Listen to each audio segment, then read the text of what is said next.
So I want to show you all the chips that this thing is pulling.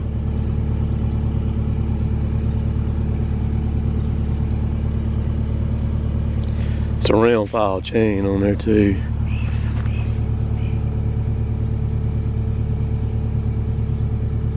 Saw it's cutting more. So y'all look here, you can see a lot better on this side. Look at how all the limbs, everything's back over here. If you could not wedge that tree right there over.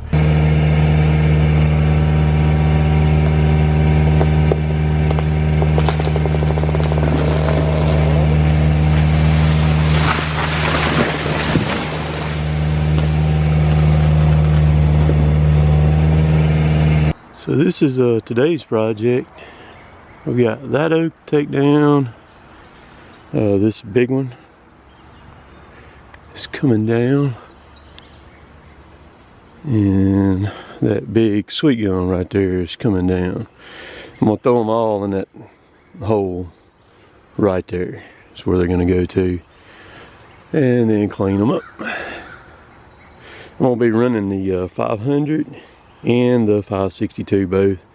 I'll probably cut them down with a 500 and then hack them up with the 562. I'll probably be alternating between them there, running them. I play with the chain a little bit on the 500, so I'm anxious to see how it's gonna cut there on it. Still running a Steel RS chain. The 562's got the that Carlton chain. I sharpened it last night also. Both of them are 24, and they say the steel is 25 inches, but it's still 84 drive links on that chain.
So I wanted to do a voiceover on this. I speeded this up. The elapsed time on this right here, where I'm cleaning this one tree up, was exactly 7 minutes and 16 seconds.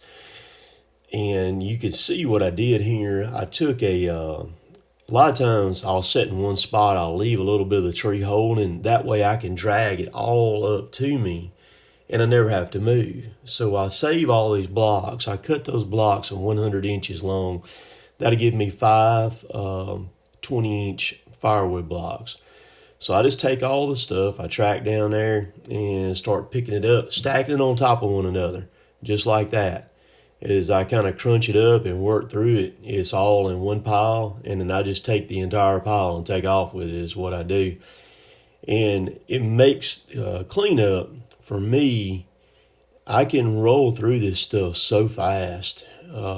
It's just it's mind-boggling how quick that I can do this. And most of the time I get asked all the time what I do with the brush. Most of the time I'm in situations like this right here where the people have some property and have some woods, and they're okay with I give them a price. I price it hauling it, or I price piling it where they can burn it, or I price piling it where they can it just rots. And most of the time they opt for the price of just piling it somewhere on their property, because when you start hauling it off, you get into a lot more money on the hauling aspect of it. Most of the time, they're in a situation where they're good with it like that. So you can see here what I'm about to do. I'm gonna grab it, and this is where the Rotobec with the grapple on it really, really shines right here. Is doing stuff like this. Just grab the whole pile.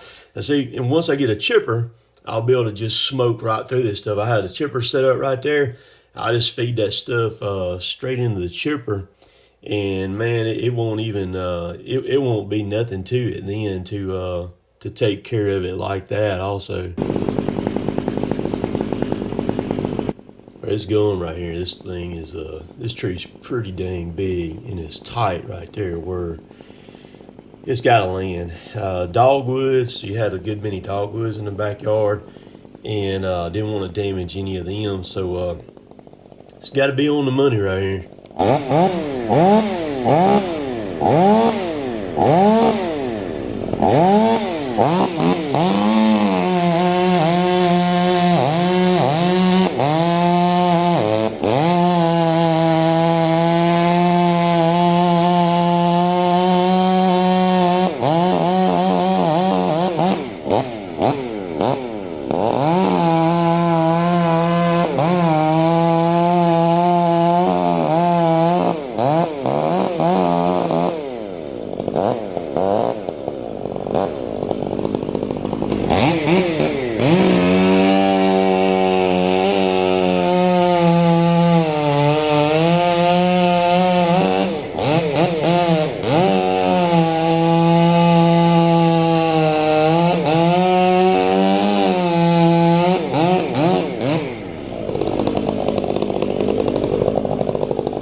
Seems like I just stay in tight quarters working right here. You can see everything that we've got around that I'm working around.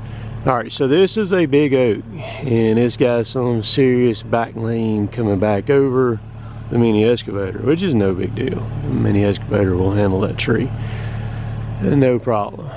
But that one's got a big top in it. We're gonna put it in the same hole right there. And of course, we got a dogwood, and I'm not sure, I think that's a crepe myrtle right there. Pretty sure it is. And to work around, we don't want to hit either one of them. There's some more dogwoods over there, but we're gonna throw it right in that hole or through the other two. So of course, I've been running the 500i, been seeing that. All right, so I've cut down one tree, and then I put the saw down, and I cut that one up with a 562, and then I cut this one down with a 500, and I cut it up with a 500. I believe this saw is out of gas, or almost out of gas. Let's see what she's doing. After just cutting one down, look at that. It's dang near, it's finna run out.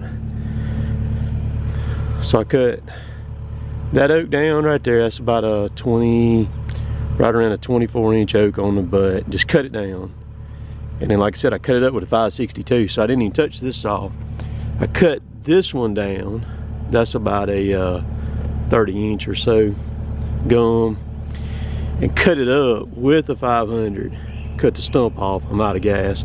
That's the only bad thing about this saw. It runs good. It's got a lot of power. The throttle on it's crazy. The cost of operation on this saw is high, though, y'all. Very high. Because you can put some gas through this saw. I'll burn a combi can today through this thing, because I'm fixing to burn a tank of gas just on this tree right here. So I'm gonna show y'all the chips that this thing is pulling.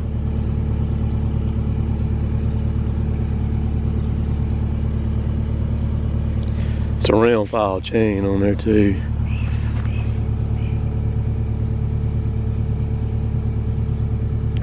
Saw's cutting more.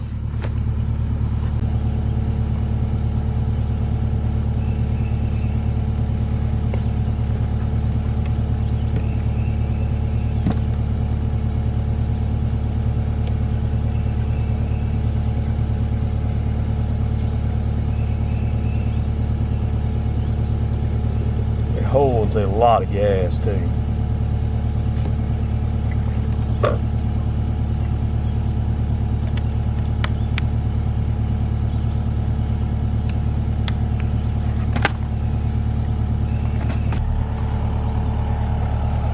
So y'all look here, you can see a lot better on this side. Look at how all the limbs, everything's back over here. If you could not wedge that tree right there over, because it don't have enough segments in it. See, it's only got, so that tree's going, once you bait it, bore it, you're looking at 2-foot segments. You couldn't wedge that tree over because it's not tall enough, because man, you'd have to carry it so far this way before you got over past the center point of no return right there.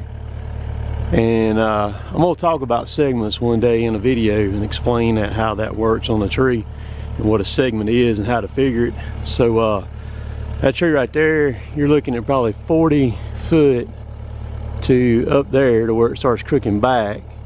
And so you're only gonna have, because it's going to end up being more than a 2-foot segment on it. So you wouldn't do real good with a wedge on that one right there. You'd have to have a rope up in it or a machine on it like what I've got right there to make it happen with that tree.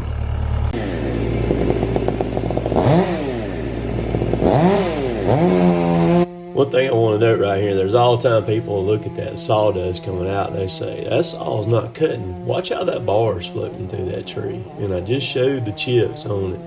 It's cutting. When you're cutting at an angle like that, not cutting completely across the grain, it's going to look like that. But trust me, that saw is still cutting.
So you see what the benefit is of having that machine.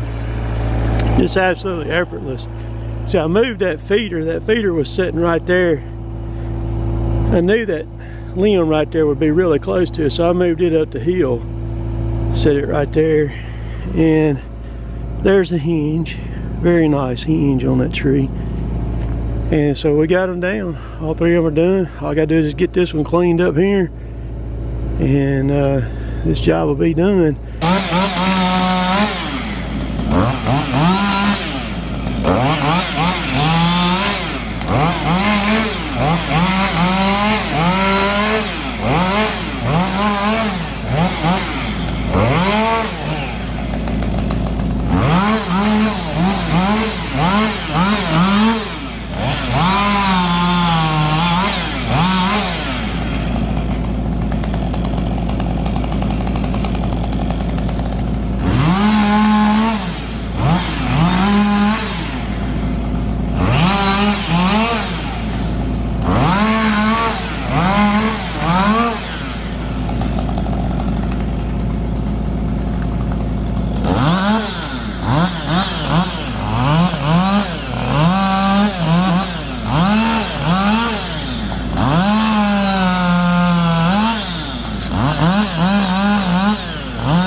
and girl. The mini on the back. Other firewood on the front. That ain't got far to go. I'm about 5 miles from the house. Look at that thumper right there. It's a hog. Well, y'all getting a good long video today. I didn't put out one yesterday. I did the tree job. I worked a tree pretty heavy, leaned her down over a building. Building's 28 foot wide. Limbs, some of the limbs, several of the limbs went slap across the top of the building, and had to rig and rope everything down on it. Everything went very well. It took me a little while to do it. Justin came over, ended up, it was a good learning experience for me working through that, just kind of taking my time and all. Y'all see a video of it. I've got a lot of footage from it. Matter of fact, I filled up the card on my Osmo there, and I'm fixing to go ahead and order another GoPro because the Osmo that I've been wearing, I've got 2 GoPros now, and I've always had GoPros.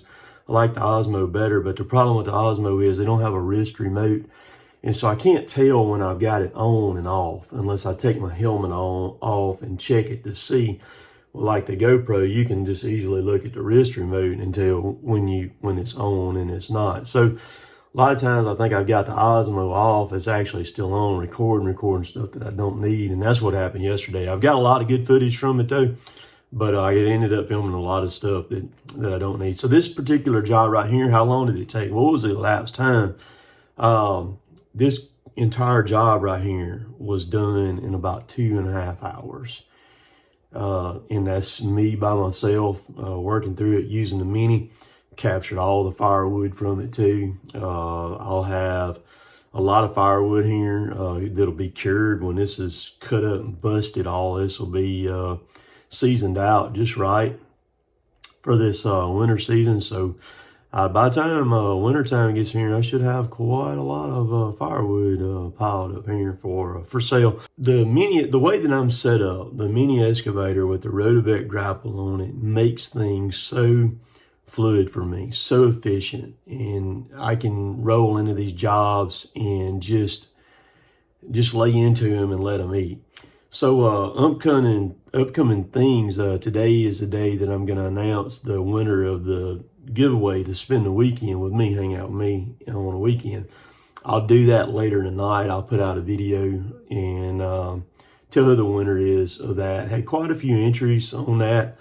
A lot of really cool notes in the emails that I got from pretty much everybody that sent something in. Really good stuff there. Tough to pick from. So hope all y'all have a great Sunday today, and we'll catch y'all later. Later, taters.